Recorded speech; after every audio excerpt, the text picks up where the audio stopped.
Hello, hello, hello. Happy Sunday. Welcome to Nutrition Demystified. This is our third week, and we are talking tonight about gut health. So, excuse me, choked on some food earlier and I'm still coughing. So, gut health is a really trendy term, I feel like these days. You hear it, you see it everywhere.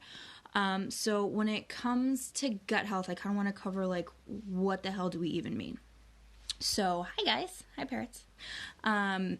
So our gut is largely referring to our small intestine, a really important part of the digestive tract. The small intestine is where nutrients actually get absorbed from our food, which is really important role that it has. And then we're also talking about our large intestine. The large intestine is where a lot of the bacteria in our gut live. And so we're talking about those two things when we talk about gut health. So is gut health an issue? Some indicators that our gut needs a little bit of love, there's a few things, the most simple of which can be bloating, gas, and discomfort, okay? Other ones can be trouble with elimination. So if you're not going to the bathroom regularly or you're going too often, that can be an indicator.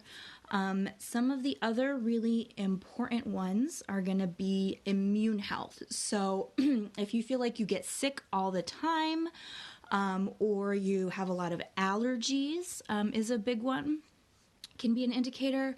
Skin issues, or problems with like your endocrine system, your hormones. So if you're having some off-balanced hormones, XYZ, all those things can be an indicator that we need to heal the gut. So we'll talk a little bit more about that. So when it comes to the gut needing to be healed, we're talking about two main things. So I mentioned that a lot of bacteria lives in our gut. And there's different types of bacteria. Some are really great and we want them and we need them and they help us to be our most healthy selves. Some are not so great. They like to feed on not great things and they make us feel not so good. So needing to improve gut health can mean needing to kind of rebalance the bacteria that we have in our gut. That one you can actually test. So you can find a doctor who does a stool test where they analyze stool samples to kind of get a sense of the bacteria going on in your gut. And then hopefully the doctor can help you to go from there. So that's just one path. Another thing we're talking about when we talk about healing the gut is leaky gut. So that's another kind of buzz term I feel like is kind of floating around everywhere. So what is leaky gut? So the cells in our gut, we need them to be really strong. We need them to really fit together and stay together well. And so if we, for a multitude of reasons, high stress, poor nutrient intake, trouble with digestion, if for some reason the cells aren't getting what they need, inflammation, those junctions can actually start to loosen. And what can happen in that scenario is that food particles can literally slip through the lining in your gut. So when we're dealing with things specifically like immune issues, allergies, if like everything feels like it makes you sick or you have a lot of allergic responses to things, that's a big indicator that we're dealing with some leaky gut. Because what's happening is your body is recognizing food particles. They slip through the gut barrier and your immune system is like, whoa, like that's not supposed to be there. And it attacks, it goes into overdrive. It's an immune response. So that's a really big indicator that we need to do some healing of the gut. So say we're dealing with some of these things. What do we do? The first place to start is going to be with what we talked about really in week 1, and that is digestion and slowing down and properly chewing our food. If we are not properly digesting what we're eating, and then it gets to our small intestine and it's not properly broken down, the food particles are too big, that's going to start to irritate the gut lining, and that's when we're going to start to see these kind of loose cell junctions. We're going to have poor nutrient absorption to then get the nutrients to feed the cells. And that's going to be a big problem. So step one is to really focus on slowing down when you eat and chewing your food. The other is going to be what we're eating. So real whole foods obviously are very important to a good diet. And specifically when it comes to the health of our cells, we're talking about fatty acids. So all of the cells in our body are made of fatty acids. So if we have a diet that's full of really poor quality fatty acids, think like French fries or fried foods, things like that, low quality fats versus some of the better fats like a nice wild caught cold water fish and some avocado. So if we're eating a lot of those low quality fats, that means low quality fats are being assimilated into our cells and they're not going to be as strong. So eating a diet that is good in really good fats helps, along with digesting it. So those are two of the biggest things. I know there's a lot of stuff we can talk about when it comes to gut health.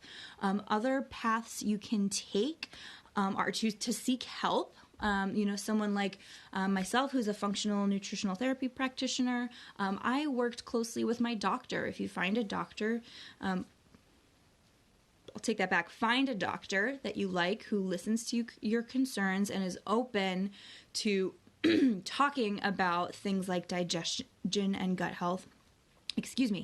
And they can help you find a good way forward. Nutrients that are important when it comes to digestion and gut health. So I already mentioned fatty acids. So possibly a fish oil supplement, if you feel like you need to kind of up your good fatty acids, might be helpful. Zinc is also a nutrient it's a tissue healing nutrient, really important for tissues to be able to rebuild themselves. So zinc can be helpful when it comes to improving gut health, and as well as some like green vitamins. So like some of those green drinks and things might be helpful. Everyone's going to be a little bit different, but those really packed nutrient dense greens, that's also something that you can eat. So fiber, we've all heard fiber is important, for digestion, and it's true. The bacteria in our gut literally eat the fiber, and that's how we maintain a good bacteria colony in our gut. So lots of good greens and fiber. And then something like a bone broth, something high in collagen. Those are the proteins, that make up a lot of the connective tissue in our body. So a really yummy bone broth, you can make it yourself. You can buy it store-bought. Just make sure you actually look at the ingredients and it's not filled with a bunch of crap. It should just be, stock, animal bones, celery, spices, XYZ. But that is something that is really nutritious for tissues and healing and nutrient dense and can help start to improve your gut health. So that's keeping it simple. Again, it is a pretty complex topic, but hopefully this was helpful for some of you.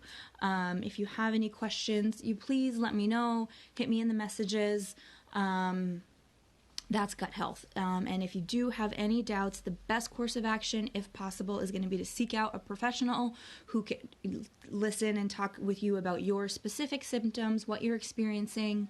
If you find someone like an NTP like myself who can do actual nutrient testing to determine what nutrients your body is actually needing, that's a really great way to figure out what you need.